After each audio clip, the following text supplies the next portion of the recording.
मैं ये समझता हूँ कि उस वक्त जो एहसान साहब कि नवाज शरीफ ने जो उस वक्त सियासी माशी या आइनी इकदाम किए थे वो इस तरीके से थे, वो जो 97 में जो इनकी हुकूमत आई कि उन्होंने पहले आते के साथ ही पॉलिटिकल लोगों के खिलाफ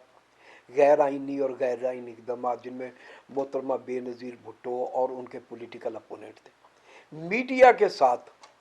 जो उस ज़माने में उनके साथ मुवाफ़क़त नहीं रखता था और या उनकी पॉलिसियों पर तनकीद करता था, उनके खिलाफ जो इकदाम किए। उसके बाद आप ये कह सकते हैं कि सुप्रीम कोर्ट के वो जजेस, चीफ जस्टिस ऑफ पाकिस्तान, जो कि वो शरीफी कोर्ट बनने के लिए तैयार ना हुआ। इसी तरीके से कह सकते हैं कि पाकिस्तान का जो मिलिट्री इंस्टीट्यूशन है वो शरीफी फैमिली का डिफेंस काउंसिल नहीं बना। तो इस किस्म के वो इकदाम हो गए थे कि उस वक़्त कोई भी आर्मी चीफ होता वो लाजमी यही इकदाम करता जो परवेज़ मुशर्रफ ने किया है। लेकिन मैं ये तारीख़ी तौर पे, क्योंकि जब एक तारीख़ के हवाले से आपसे बात हो रही है, मैं ये समझता हूँ ज़ाती तौर पे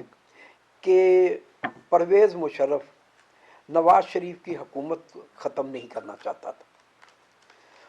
उसके जहन में पता नहीं किस हवाले से, जो अगर हम नफ्सियाती तौर पर कहें कि उसने मैट्रिक के बाद जो आगे अपना सफ़र शुरू किया वो ज़हूर इलाही चौधरी की फैमिली के साथ किया, तो मैं समझता हूँ कि जो जुल्फ़िकार अली भुट्टो के ख़ानदान के बारे में ज़हूर इलाही की फैमिली के जो तासरात थे या असरात थे उसकी फैमिली में, वही परवेज़ मुशर्रफ में मुंतकिल हुए। वो सऊदी अरेबिया की जो है उनका नेशनल डे था और परवेज़ मुशर्रफ साहब मैरियत होटल में तशरीफ़ लाए। तो मैंने अपने एक दोस्त को कहा, क्योंकि सूरत हाल ऐसी नज़र आ रही थी कि किसी वक्त भी मतलब है कि जो नवाज शरीफ हुकूमत के कोई ख़िलाफ़ कोई ऐसा इकदाम किया जा सकता है, लेकिन मुझे ये समझ नहीं आ रही थी कि इतनी ये देर क्यों हो रही है, कि इसमें क्या मामलात हैं, क्यों ये मतलब इसमें देरी हो रही है। तो मैंने अपने एक दोस्त को कहा कि मैं क्या आप परवेज़ मुशर्रफ से ये क्वेश्चन करें कि आप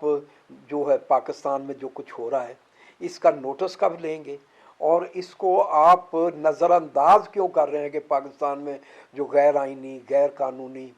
और गैर सियासी जो इक़दाम किए जा रहे हैं। तो परवेज़ मुशर्रफ ने, वो दोस्त उनका दिल्ली का मिलने वाला था, तो उसने कहा कि यंग मैन, क्या तुम चाहते हो कि मेरे इक़दाम से बेनज़ीर भुट्टो को फ़ायदा पहुँचे? वो ये समझते थे कि अगर मैं नवाज शरीफ की हुकूमत को ख़त्म करता हूँ तो बेनज़ीर भुट्टो को फ़ायदा पहुँचेगा। ये थी उसकी बैकग्राउंड। लेकिन बाद में वो मतलब है कि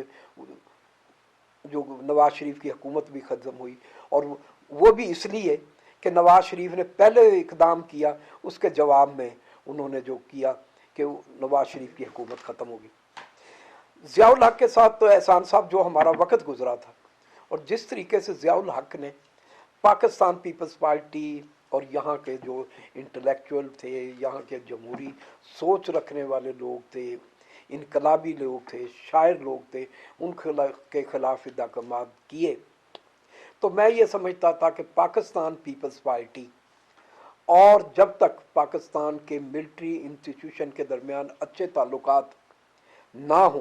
पाकिस्तान में जमहूरी प्रोसेस नहीं शुरू हो सकता, ना ही जमहूरियत पाकिस्तान में मजबूत हो सकती है, और ना ही आगे डेमोक्रेटिक प्रोसेस चल सकता है। तो फिर मैंने अपने ज़राए से, उस वक़्त मेरे जो दोस्त साथी थे, हम लोगों ने कोशिश की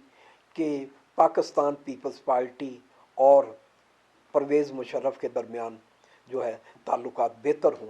तो मैं ये समझता हूँ और मैं फ़ख्र से कह सकता हूँ, और मैंने हमेशा ये बात फ़ख्र से कोशिश कि पाकिस्तान पीपल्स पार्टी और मिलिट्री इंस्टीट्यूशन के दरमियान मैं ये समझता था कि दोनों जो है मिलिट्री, पाकिस्तान के मिलिट्री इंस्टीट्यूशन और Pakistan Peoples Party real friend of people हैं,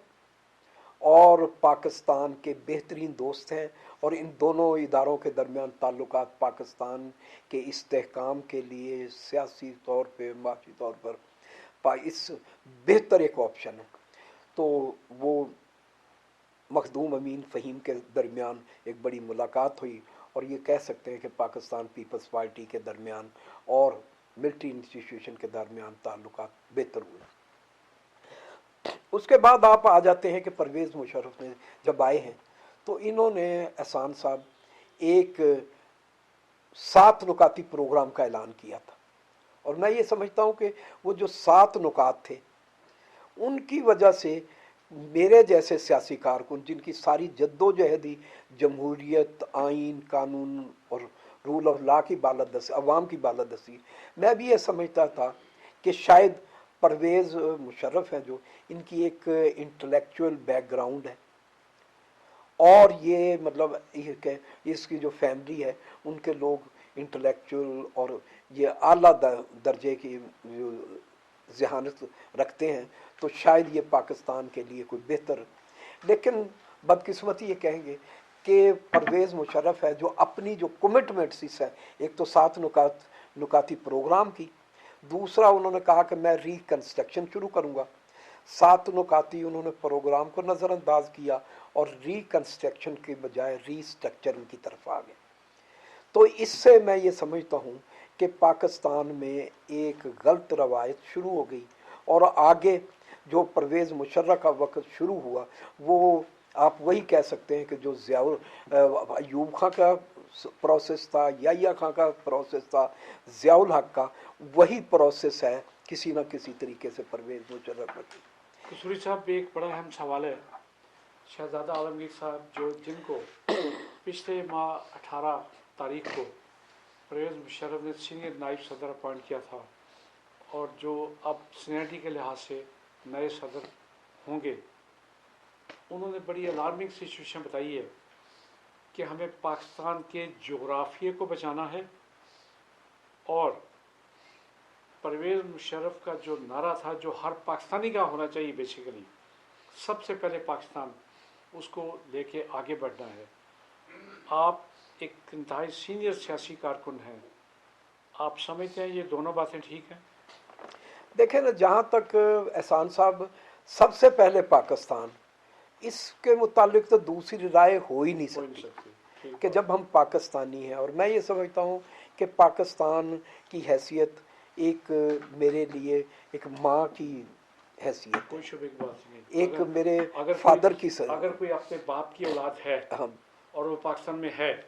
تو پاکستان اس کی نمبر 1 پرائرٹی ہے۔ تو جہاں تک پاکستان کی جب کوئی بھلائی کی بات کرے گا تو میں یہ کہتا ہوں کہ میری اس وقت جو سوچ تھی کہ بھلائی ہے پیپلز پارٹی اور اس کے درمیان، حالانکہ پرویز مشرف نے اور ان کے جو اے ڈیز تھے مجھے آفر کیا کہ ہاں آپ کیبنٹ میں شامل ہو جائیں، ہم صنعت و پیداوار کا آپ کو وزیر بنائیں گے۔ میرے لیے، اور آج میں آپ کے جو پروگرام کے اس کے حوالے سے کہتا ہوں کہ 2 آدمی تھے جو پرویز مشرف کی اور ان کے اے ڈیز کی پرائرٹی تھی، ایک جسٹس سجاد حسین شاہ، دوسرا میں۔ جسٹس سجاد حسین شاہ اس لیے کہ اکاؤنٹیبلٹی یہ کریں گے، رول آف لا پہ یقین رکھتے ہیں، اپ رائٹ ہیں۔ میرا اس لیے کہ میں پولیٹیکل پروسیس میں ان کے لیے ایک بہت بہترین سیاسی جو لابیسٹ آپ کہہ لیں، ایک سیاسی ساتھی شامل ہو سکتا ہوں۔ لیکن بعد میں کیونکہ جب ان کا وہ پروگرام، وہ 7 نکاتی پروگرام سے روگردانی انہوں نے کی اور وہ ایجنڈا چھوڑ دیا، تو سجاد علی شاہ نے بھی معذرت کر لی، اور جب وہ ریکنسٹرکشن کے بجائے ری اسٹرکچرنگ کی طرف آ گئے تو میں نے بھی کہا کہ میرا فیصلہ یہ جو میں نے کچھ کیا ہے یہ پاکستان کے انٹرسٹ میں اور پاکستان کے جو ملٹری انسٹیٹیوشن نے اس کے انٹرسٹ میں نے یہ جو لابنگ آپ لوگوں کے لیے یہ کیا ہے، میں اپنے ذاتی مفاد کے میرا فیصلہ محترمہ بے نظیر بھٹو کریں گی، آپ ان سے پہلے بات کریں۔ اگر مجھے حکومت میں آپ نے شامل کرنا ہے تو اگر محترمہ بے نظیر بھٹو مجھے اجازت دیں تو میں شامل ہوں گا اور خوشی سے لیکن اس کے بعد وہ خیر بات آج میں نہ بڑھی۔ میں یہ بدقسمتی سے یہ کہتا ہوں کہ کسی نہ کسی طریقے سے نواز شریف کا خاندان फिर उनको विन करने में कामयाब हो गया। और आपने देखे उनके खिलाफ, हालांकि जो उस वक़्त उसके वज़ीर ख़जाना थे और वज़ीर तजारत थे इसहाक डार, उन्होंने वॉलंटियरली